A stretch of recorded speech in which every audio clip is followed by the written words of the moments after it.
Okay, this is my first YouTube video, but I'm making it because I'm replacing the starter motor on an E36. This is a 1996 E36 318 Ti M44 B19 engine, stock. And all my research on the internet suggested you either need to remove half the induction system intake manifold or disconnect the tail shaft and tilt the engine. But on this car at least, I've managed to get to the starter motor and get it out without taking anything out other than the dipstick tube and the battery. Well, the battery has to come out. In my car, it's got a front mounted battery, engine bay mounted battery, which had to come out to get the dipstick tube out.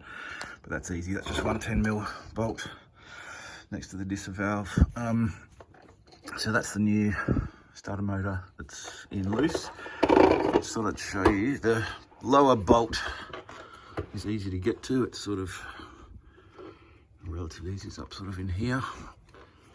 Where are we? This one about there. Behind this one, that's a large one.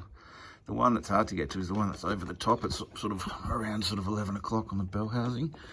However, this extension I've got here, which you can see, is connected to that star bolt. It's an E12 star bolt. They're both E12. So I'm nipping this up now, and that is on the bolt.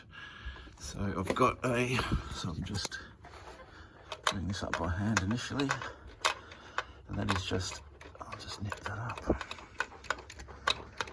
I might need a stubby or, a short ratchet to do the final tension. So that's about a 200mm 8 or 9 inch extension with a wobble joint on it and an E12 star bolt. To crack it, to get it off, I added another little extension on the end.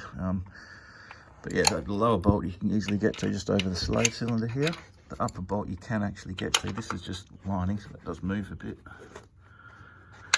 You can get it over, I think that's the speedo takeoff or something, so you can get the extension up over there and get your front hand,